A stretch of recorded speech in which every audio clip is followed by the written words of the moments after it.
Welcome to the Health with Hashimoto's podcast. This is where you will find true, simple, and sustainable tips on your path to whole health, better energy, holistic wellness. I am here to support you on your journey. And today, we're going to talk about you as the consumer. Usually, I tell you that you are the CEO of your own health, and you are.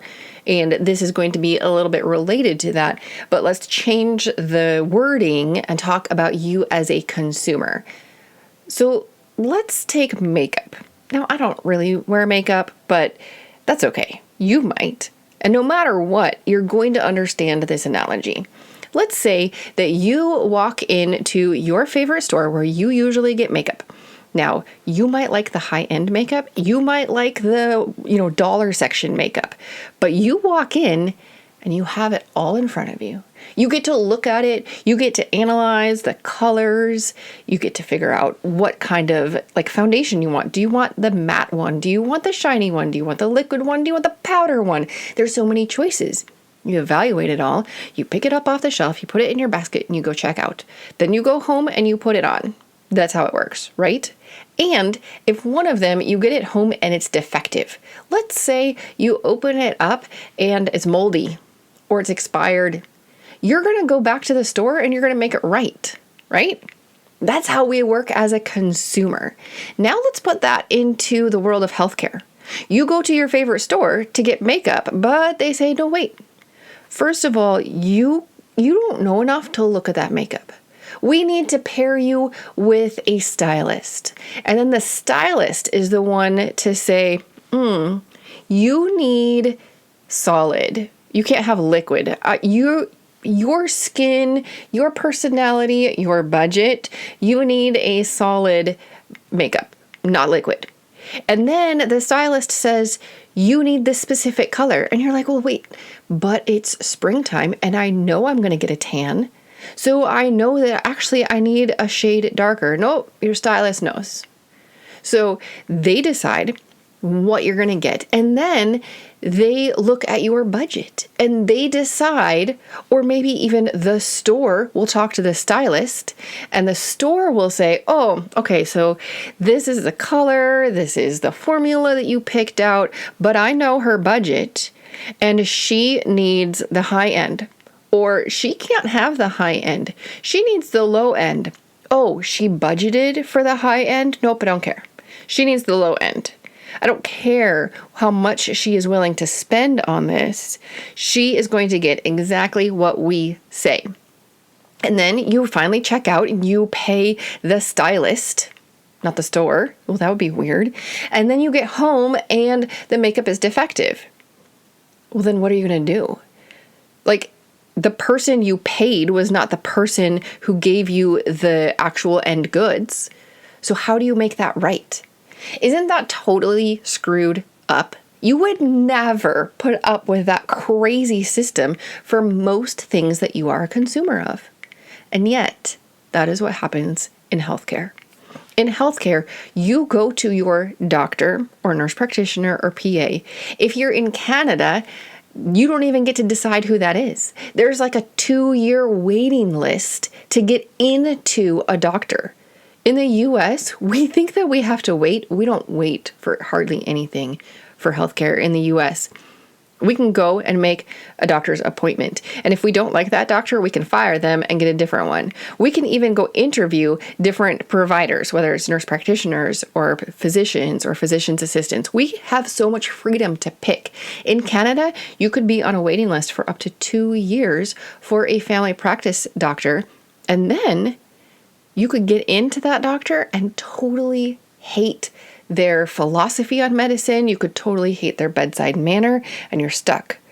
And honestly, I don't know what it's like in Australia or the other countries where you listen to my podcast. I know that I am in probably 15, I think last I looked, different countries. So I don't know how it works in every country. So back to being a consumer, you go to your provider and then they see you. The time that they are allowed to visit with you, their patient, is dictated by the insurance company. You give the insurance card to the receptionist. They process it, and then the doctor fills out their billing code, has to check a bunch of boxes. Did you talk to the patient about X, Y, and Z? And if you missed one thing, then it's a different billable rate. It's crazy. And then the insurance company decides what they are going to pay. And then you get the bill. First, you get an explanation of benefits saying this is what we're paying, this is what we're not paying, this is what's being applied to your deductible. So if you haven't met that for the year, then you need to pay everything. There's so many different complicated layers. I think they're complicated.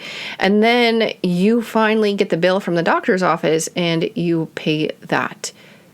It's so confusing, and it takes away your power because you don't feel like a consumer anymore. But you are the consumer.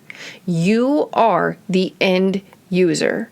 And if this system worked as it is supposed to, or as we would like it to work, you would go to see your doctor.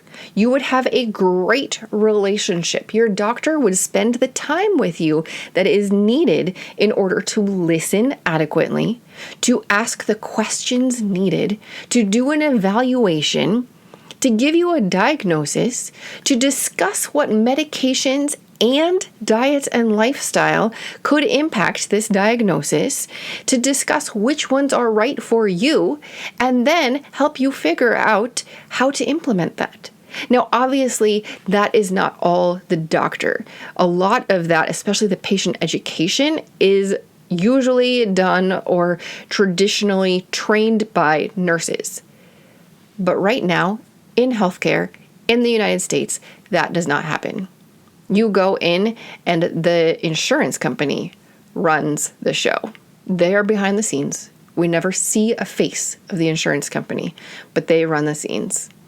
But you are the consumer. It is your health that's on the line. You have the right to ask questions, and you have the right to get answers, and you have the right to go somewhere else. I honestly, like I said, I don't know how this works in other countries like Canada because it's a different model of medicine. But what I have chosen to do is what a lot of people are choosing to do. They are leaving traditional Western medicine because it's broken. What I did is I looked at the beginning of the year, I looked at our insurance plan, what they would pay for a typical physician visit with, again, it's 7 minutes with your doctor. And I was like, okay, how much is that going to cost? We have a high deductible because we have a generally healthy family. That means for the first couple $1,000s, we're paying out of pocket no matter where I decide to go. So I looked at the options. I looked at how much a doctor visit or nurse practitioner visit would cost at my local clinic, how much the insurance would cover, and then I looked at other options. Did you know that there are now physicians, PAs, and nurse practitioners who work outside of insurance? Now, you might be familiar with functional medicine or integrative medicine. A lot of people who have heard of those know that they are outside of insurance. And we've even talked about it on the podcast before. They're outside of insurance because they don't want the insurance company to dictate how much time is spent with each patient, how much education is available, what they talk about. I mean, if you've been on social media over the last couple years, you have heard that doctors are required to talk to you about certain vaccinations. Doctors' offices are reimbursed at higher rates if they have a higher, quote, compliance rate for vaccinations. The more kids and adults they get shots into arms for, the more they get paid back. So, of course, if you get a whole system of people incentivized for a certain thing, of course they're going to push that.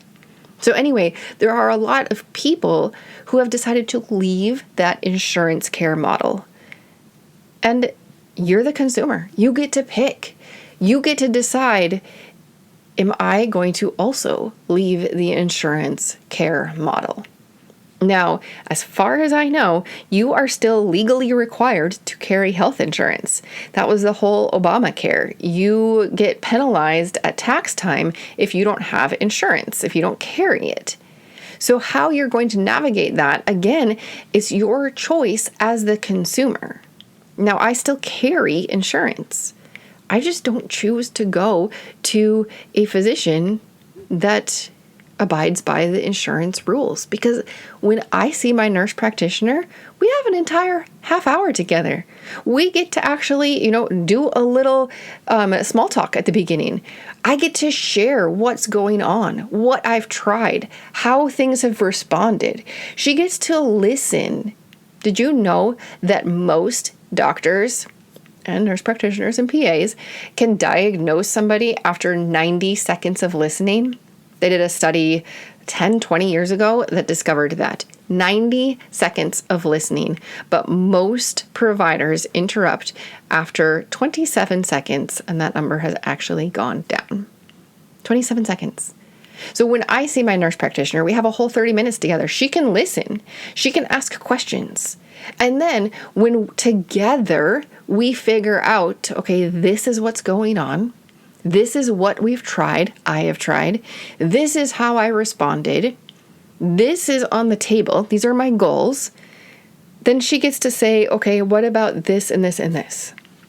For example, at my last visit with her, we talked about one pharmaceutical that she has me on, which is LDN. It helps lower inflammation. It's been really good for autoimmune problems in general. And it's not used by a lot of typical physicians because the LD stands for low dose. What it is, it's a medication that they give to addicts to get them off of their opioids. It's given to crackheads.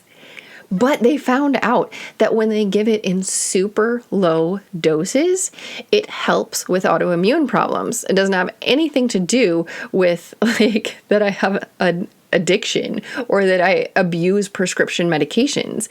The LDN, again, the LD is for low dose, that is used for autoimmune stuff. So she has me on that pharmaceutical. And then she's also monitoring my vitamin D. And we're talking about diet.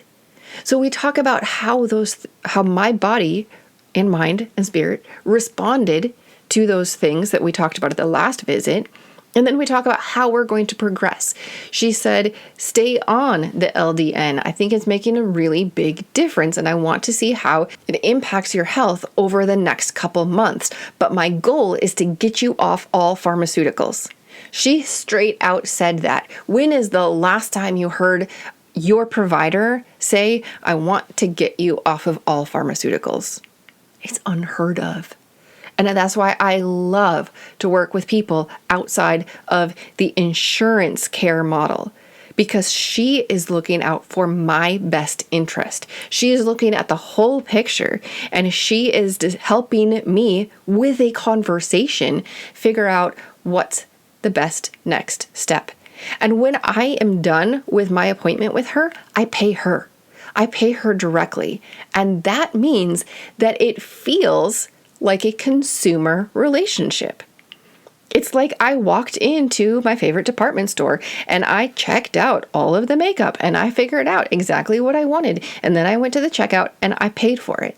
That's what it feels like with my nurse practitioner, because she is outside of the completely broken Western insurance dictated healthcare model or illness care model.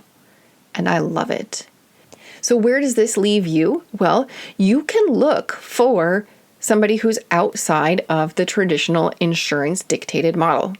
Be aware that because insurance isn't part of the picture, you will pay out of pocket. And sometimes you can take the receipts from your visit, and you can give them to your insurance company and say, please apply these to my deductible because I am getting medical stuff done. So I am paying for medical. Please apply this to my deductible. I don't know the ins and outs. I have all of the insurance companies. I don't know if they'll all accept that. Should they? Yes, because you are getting healthcare and you are paying for healthcare, and the work that you're doing is decreasing the amount that insurance would typically pay out. So you're doing good things. Whether they accept that or not, I don't know. We have a long ways to go in our completely broken healthcare model. So you can pick your physician or your provider. And if you go within your network, within your insurance network, there are still things that you can do. Number one, go in with a list. Before your appointment, write down a list of your current symptoms. You want to write them down even if they don't feel like they matter. Because sometimes what you feel in your gut is actually related to, what's going on in your skin. Hashimoto's, everything could be related. Your thyroid impacts every single cell in your body, which means your symptoms could range widely. So make a list of your symptoms. Write down what you've tried and what has happened. Write down your current diet. Most providers will not care about the diet. They don't get any training. Like, I think it's 12 minutes of training in medical school. That's not really very much. So write down what you've tried and then write down your goal. My goal is to feel this way. My goal is to fix this problem. And then also write a list of questions. Because when you are in the doctor's office, first of all, a lot of people have a white coat syndrome. Like, their blood pressure goes up when they are at the doctor's office. They can't think straight. They're just stressed. So write down a list. But you know what it's like when somebody is rushing you along. All of a sudden you get tongue-tied and you can't remember everything you were going to say. And then you get back out to the car and you're like, oh, I was going to say that. How could I have forgotten to say that? Well, write a list of your questions. Remember, you only have 7 minutes. So make a list of your symptoms, make a list of what you've tried, make a list of your goal, and then make a list of questions. And then when they give you a diagnosis or they say, this is what we're going to do, whether it's testing or whatnot, ask why. Why does it matter? Or ask, what is it going to show me to improve my health? For example, if they say, we're going to test your TSH, and they just have a period there, well, that's not okay. If you have looked at the Hashimoto's 101 guide, or if you've listened to one of the very first episodes where we talked about what your labs mean, or if you've listened to the episode about ordering your own labs, you know that TSH is not a good enough picture of what's going on. You need many different things to help you know what's going on with your thyroid and with your autoimmune condition. So if they just stop at TSH, well, what about my antibodies? Some doctors, they don't know. And some doctors, they don't care. Some doctors, they do. And they'll be like, oh, okay, let's look into that. But it's not their habit. So you have to ask. And you're like, okay, TSH is great. Let's look at that. But I also want to know why it's going up, why it's going down. I want to know if I have antibodies. I want to know if my reverse T3 is elevated, because I know that means my body is prioritizing rest and my body is not allowing my thyroid to convert to T4. Hopefully your provider knows what T4 is. T4 is the active form of thyroid. T4 is levothyroxine. They for sure know what synthroid or levothyroxine is. They know the names. So arm yourself with knowledge. Arm yourself with a list of questions, and don't be afraid to act like the consumer, because you are the consumer. Your health is the purpose of the entire medical system. The medical system might be broken, but your health is still the goal. And at the root, that's why your provider went into medicine, was to help you and patients like you to have a healthier life. You don't have to be annoying. You don't have to be a horrible patient. in order to get that outcome. You do have to advocate for yourself. And you can do it. I'm telling you right now, you can do it. You can be your own patient advocate. And if you feel like you can't, bring somebody else with you who can, or hire a nurse patient advocate. There are nurses who have left the bedside and now they have a job. They've created their own job of helping patients advocate for their own health. But most of all, know that you are not in this alone. There are people supporting you. There are people who are cheering you on and really want your health to improve. And that's why I'll see you next week on the Health with Hashimoto's podcast, where every single week I help you take steps to have true, simple, and sustainable ways for better health. This podcast is for informational and educational purposes only. Please be sure to discuss any concerns and plans with your trusted healthcare professional.